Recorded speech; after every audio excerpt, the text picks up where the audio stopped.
Elle existe aujourd'hui avec la monnaie américaine. Donc de temps en temps, il y a une loi du plus fort, mais il n'y a pas de maître du monde. Ça veut dire que la limitation de 1,5 degré ou 2, c'est de la science-fiction, quoi. Alors 1,5 degré, c'est mort. Ouais. De toute façon, ça c'est mort. Et 2 degrés, sauf chute de comète, effondrement économique, ou etc., c'est parti pour être mort. Oui. Parce que je vous ai dit, moins 5% par an, c'est-à-dire contracter délibérément l'économie de 3 ou 4% par an, personne n'est candidat. Si. Il y a des monocultures qui s'imposent à nous. Je viens de le dire, c'est une affaire d'organisation globale du système. Et là, l'organisation globale du système, pour le coup, la France a un peu plus la main sur ce qui se passe sur son sol. D'accord ? Même si on est dans un système européen et que l'agriculture est une compétence européenne, mais on a quand même un peu plus la main. Et je pense que là-dedans, alors, c'est marrant parce que le pouvoir politique européen a eu, d'une certaine manière, un certain courage en disant on va interdire les moteurs thermiques à partir de 2035. C'est quand même une petite révolution pour les constructeurs.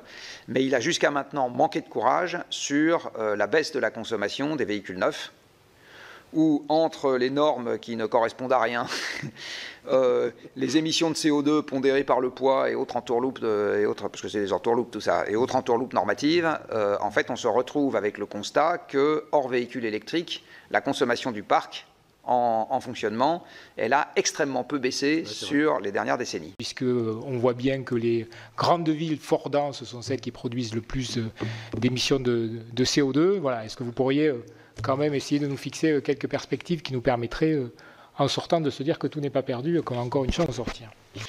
Alors des perspectives, on avait essayé d'en dessiner dans le cadre d'un gros travail du Shift Project qui avait pris place avant les dernières élections présidentielles, qui s'appelait le plan de transformation de l'économie française, alors qui, malgré ses 1500 pages ou 2000 pages, n'était qu'une esquisse.